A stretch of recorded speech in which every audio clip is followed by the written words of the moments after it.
10:30 ಈಗ already 3 hour ಆಯಿತು. ಮುಂದೆ ಅಲ್ಲಿ ಹೋಗಿ ಇವಾಗ ಇನ್ನೂ ಹೋಗೋಷ್ಟರಲ್ಲಿ 1.5 ಅವರ್ 2 ಅವರ್ ಆಗುತ್ತೆ. ಮತ್ತೆ ಹೋದಾಗ ಅಲ್ಲಿ ಗ್ಯಾಸ್ ಸಿಗುತ್ತೋ ಇಲ್ವೋ ಅನ್ನೋದು ಡೌಟೇ. ಅದು ಅಲ್ಲದೆ ಅವರು ಬೆಳಿಗ್ಗೆನೇ ಲೋಡ್ ಮಾಡಿದ್ದಾರೆ, ಅನ್ಲೋಡ್ ಮಾಡಿದ್ದಾರೆ, ಟೈಮಿಂಗ್ಸ್ ಬೇರೆ ಇಡ್ತಾರೆ.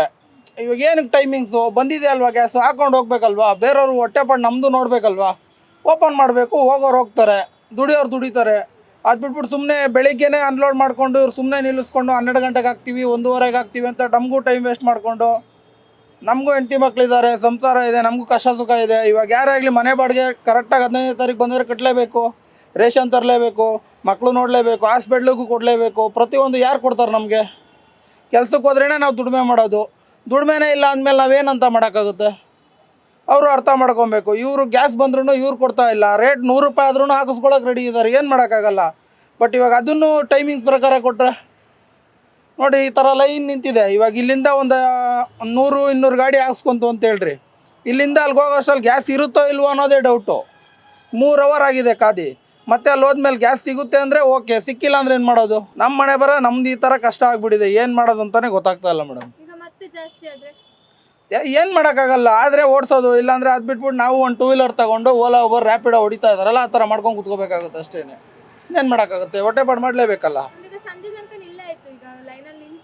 ಹೌದು, ಬಾಡಿಗೆ ಯಾವಾಗ ಅಂದರೆ ನೋಡಿ ಹಿಂಗೆ ಆಗ್ತಾ ಇರೋದು. 3 ದಿವಸದಿಂದ ಗ್ಯಾಸ್ ಸಿಕ್ಕಿಲ್ಲ.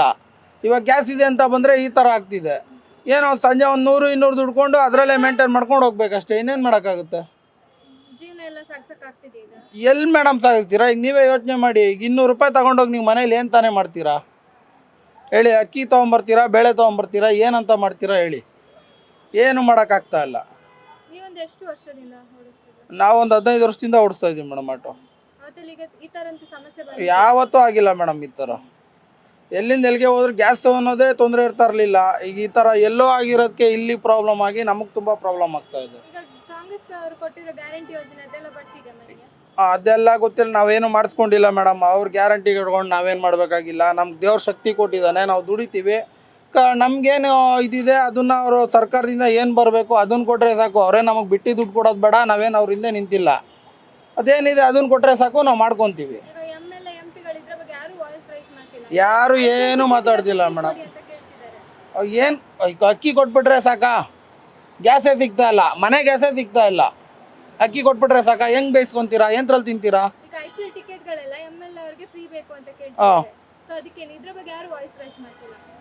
ಮೇಡಮ್ ನೀವು ಇಲ್ಲಿ ತಿನ್ನೋರ ಬಗ್ಗೆನೇ ಇದಿಲ್ಲ ಅಂದರೆ, MLA ಅವ್ರಿಗೆ ಟಿಕೆಟ್ ಸಿಕ್ಕಿಲ್ಲ, ಅದು ಸಿಕ್ಕಿಲ್ಲ ಅಂದರೆ ಫಸ್ಟ್ ಅದನ್ನು ಯೋಚನೆ ಮಾಡಿ. ಇಲ್ಲ ಊಟ ಮಾಡೋಕ್ಕೆ ನಮ್ಗೆ ಆಗ್ತಾ ಇಲ್ಲ.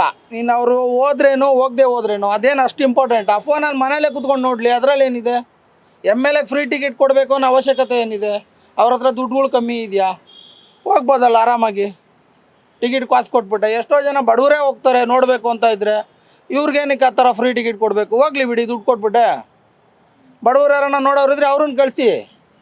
ಅದನ್ನು ಬಿಟ್ಬಿಟ್ಟು ಫ್ರೀ ಟಿಕೆಟ್ನ MLAಗಳಿಗೆ ಏನು ಕೊಡೋ ಅವಶ್ಯಕತೆ ಇದೆ ಅಲ್ವಾ?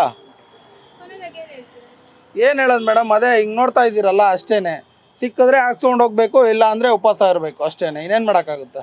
5 ಗಂಟೆಯಿಂದ ವೆಯ್ಟ್ ಮಾಡ್ತಾ ಇದ್ದೀವಿ ಮೇಡಮ್. ಬೆಳಿಗ್ಗೆ 5 ಇನ್ನೂ ನೋಡಿ ಇನ್ನೂ ಸಿಗ್ತಾಯಿಲ್ಲ. ಸಿಗ್ತದೆ ಸಿಗೋದು ಗ್ಯಾರಂಟಿ ಇಲ್ಲ ಇವಾಗ. ಅಲ್ಲಿ ತನ್ಕೊಬಿಟ್ಟಿಲ್ಲ ಅಂದರೆ ಹೋಯ್ತಾ ಇರ್ಬೇಕು ಮನೆ ಕಡೆಗೆ. ಅಷ್ಟು ಇನ್ನೇನು ಮಾಡೋದು? ಇನ್ನೆಲ್ಲಿ ನಾಳೆ ಬೆಳಗ್ಗೆ ತನಕ ಮತ್ತೆ ಎಲ್ಲರೂ ಹೋಗಿ ನಿಂತ್ಕೋಬೇಕು. ಎಲ್ಲ ಆಗ್ತದೆ, ನಾವು ಇಲ್ಲೇ ಟೈಮ್ ಹೋಗ್ಬಿಡ್ತೀವಿ. ಇಡೀ ದಿನ 3 ಗಂಟೆ ಆಗೋಯ್ತದೆ, ಸಾಕಾಗಿರ್ತದೆ. ಉಂಡ್ಬಿಟ್ಟು ಆಮೇಲೆ ಎಲ್ಲರೂ ಒಂದು 2 ರೌಂಡ್ ಹೊಡಿಬೇಕು, ಮತ್ತೆ ಬಂದು ಕ್ಯೂ ನಿಲ್ಬೇಕಾಗ್ತದೆ. ಗ್ಯಾಸು ಒಂದು ಕಡೆ 105 ಮಾಡಿದ್ದಾರೆ, ಒಂದು ಕಡೆ 97 ಮಾಡಿದ್ದಾರೆ, ಒಂದೊಂದು ಕಡೆ ಒಂದೊಂದು ರೇಟ್ ತಗೋತಾ ಇದ್ದಾರೆ. ಅದೇ ಒಂದು 700-800 ರೂಪಾಯಿ ಗಂಟೆ ದುಡಿಬೋದು ಗ್ಯಾಸ್ ಸೇರಿಸಿ. ಖಾಲಿ ಸುತ್ತೀವಲ್ಲ, 400 ರೂಪಾಯಿ ಲಾಭ ಗ್ಯಾಸ್ ಮೈನಸ್ ಮಾಡಿ 200-300 ರೂಪಾಯಿ ಸಿಗ್ತದೆ. 300 ರೂಪಾಯಿ ತಗೊಂಡು ಮನೆಗೆ ಹೋಗೋದು. ಗ್ಯಾರಂಟಿ ಸಿಗ್ತಾ ಇದೆ ಇವಾಗ. ಕೆಲವು ಲೇಡೀಸ್ಗೆಲ್ಲ ಸಿಗುತ್ತೆ, ನಮಗೆಲ್ಲ ಏನು ಸಿಗುತ್ತೆ? ನಾವು ಮಾಮೂಲಿ ಓಡಿಸ್ಬೇಕು, ಮಾಡೋದು ಮಾಡ್ತಾ ಇರ್ಬೇಕು. ಈ ಬಿಸಿಲು ದುಡಿಲೇಬೇಕು. ನಾವು ಏನು ಮಾಡೋದು? ದುಡಿದವ್ರೆ ಹೊಟ್ಟೆ ಮೇಲೆ ತಣ್ಣೀರು ಬಟ್ಟೆ ಹಾಕಬೇಕಾಗ್ತದೆ. ಬೆಳಿಗ್ಗೆಯಿಂದ ಊಟನೂ ಮಾಡಿಲ್ಲ, ನಿಂತಿದ್ದೀವಿ ಇವಾಗ ಇಲ್ಲಿ. ಬೆಳಗಿನ ಬಂದು ಈ ಗ್ಯಾಸ್ ಸಿಕ್ಕಿದ್ರೆ ಸಮಾಧಾನ, ಸಿಗಲಿಲ್ಲ ಅಂದರೆ ಮತ್ತೆ ಅಲ್ಲಿ ಕೇಳ್ತದೆ ನಾನು. ಸರ್ಕಾರಕ್ಕೆ ಏನು ಹೇಳೋದು ಮೇಡಮ್? ಅವ್ರು ಏನು ಮಾಡ್ತಾರೆ? ನಮ್ಮ ಕಷ್ಟ ಸುಖ ಎಲ್ಲಿ ನೋಡ್ತಾರೆ? ಬರೀ ಅವ್ರವ್ರದ್ದು ಅವ್ರು ನೋಡ್ಕೊಂತವ್ರು ಅಷ್ಟೇ. ನಮಗೆ ಏನು ಯಾವ ಸರ್ಕಾರ ಬಂದು ಏನು ಮಾಡ್ತಾಯಿಲ್ಲ ನಮಗೆ. ಎಲ್ಲ ಏನು ಮಾಡ್ತಾಯಿಲ್ಲ ಅವರು. ಜನಗಳನ್ನ ಬಡವ್ರ ಬಗ್ಗರನ್ನ ಕಷ್ಟ ಸುಖ ಏನು ನೋಡ್ತಾಯಿಲ್ಲ. ಅವರು ಉದ್ಧಾರ ಆಗೋದು ನೋಡ್ತಾ ಇದ್ದಾರೆ ಅಷ್ಟೇ. ಅವ್ರಿಗೆ ಒಟ್ಟಲ್ಲಿ ಸೀಟ್ಗಳು ಬೇಕು, ದುಡ್ಡು ಮಾಡಬೇಕು ಅಷ್ಟೇ, ಬರೋರಲ್ಲ. ಇನ್ನೇನು ಜನಗಳನ್ನ ಉದ್ಧಾರ ಅಂತೂ ಮಾಡಲ್ಲ. ಎಲೆಕ್ಷನ್ ಗೆಲ್ಲಕ್ಕೆ ಇದೆಲ್ಲ ಫ್ರೀ ಮಾಡಿರೋದು ಅಷ್ಟೇ. ಅದರಿಂದ ಅವ್ರು ಗೆದ್ದರು, ಅವ್ರ ಪಾಟ್ ಕೂತವ್ರಿಗೆ ಅಳ್ಳಾಡ್ಸಂಗಿಲ್ಲ ಇನ್ನು ಅವ್ರ ಟೈಮ್ ಮುಗಿಯೋ ತನಕ. ಆಮೇಲೆ ಇನ್ನೇನು ಆಗುತ್ತೋ ಆ ತಂತ್ರ ನೋಡ್ಬೇಕು. ಏನು ಮನವಿ ಮಾಡ್ಕೊಂತೀರಾ ಸರ್ಕಾರಕ್ಕೆ? ಸರ್ಕಾರಕ್ಕೆ ನಮ್ಮ ಬಡವರಿಗೆ ಏನಾದ್ರು ಒಂದು ಉತ್ತಮವಾದ ರೀತಿಯಲ್ಲಿ ನಮಗೆ ಕೆಲಸ ಕಾರ್ಯಗಳು ಮಾಡಿದ್ರೆ, ಈಗ ಎಲ್ಲರೂ ಈಗ ಆಟೋದವ್ರಿಗೆ ಎಲ್ಲರೂ ಒಂದು ಏನಾದ್ರು ಹೆಚ್ಚು ಕಮ್ಮಿ ಆದರೆ ಒಂದು ಒಳ್ಳೆ ಆಸ್ಪತ್ರೆ ಎಲ್ಲ ಎಲ್ಲೋದ್ರೂ ದುಡ್ಡು ಇದು ಮಾಡಲೇಬೇಕು. ಫ್ರೀ ಅನ್ನೋದು ಏನು ಇಲ್ಲವೇ ಇಲ್ಲ. ಅದು ಬಡವ್ರ ಮಕ್ಕಳಿಗೆ ಅಥವಾ ಅವ್ರಿಗೆ ಏನಾದ್ರು ಒಂದು ಟ್ರೀಟ್ಮೆಂಟ್ಗೆ ಅಥವಾ ಸ್ಕೂಲ್ಗೆ ಏನೋ ಫ್ರೀ ಮಾಡೋದು ಅದಾದ್ರು ಒಂದು ಅನುಕೂಲ ಆಗುತ್ತೆ. ಈ ಹೆಣ್ಮಕ್ಳಿಗೆಲ್ಲ ಫ್ರೀ ಮಾಡಿಬಿಟ್ಟು ಎಲ್ಲ ಅಧ್ವಾನ ಮಾಡಾಕ್ಬಿಟ್ರು. ಅದೇ ಮಕ್ಕಳಿಗೆ ಎಲ್ಲರೂ ಒಂದು ಒಳ್ಳೊಳ್ಳೆ ಸ್ಕೂಲು ಅಥವಾ ಇದಕ್ಕೆ ಫ್ರೀ ಎಜುಕೇಷನ್ ಅಥವಾ ಫ್ರೀ ಹಾಸ್ಪಿಟಲ್ ಚಾರ್ಜಲ್ಲಿ ಇದ್ದರೆ ಅನುಕೂಲ ಆಯ್ತಿತ್ತು. ಎಷ್ಟೋ ಕೋಟಿ ಬರೀ ಅವ್ರಿಗೆ ಅಷ್ಟು ಕೋಟಿ ಆಯಿತು, ಇಷ್ಟು ಕೋಟಿ ಖರ್ಚಾಯಿತು ಅಂತಾರೆ. ಒಂದು ಸರ್ಕಲ್ಗೆ ಒಂದು ಒಳ್ಳೆ ಹಾಸ್ಪಿಟ್ಲು ಗೌರ್ಮೆಂಟ್ದು ಎಲ್ಲ ಬಡವ್ರ ಬಗ್ಗೆ ಚೆನ್ನಾಗಿ ನೋಡ್ತಾರೆ ಅಂದರೆ ಒಂದು ಅನುಕೂಲ ಆಗ್ತೈತೆ. ಅದು ಸರ್ಕಾರ ಮಾಡೋದು ಒಂದು ಉತ್ತಮ ಇರ್ತದೆ.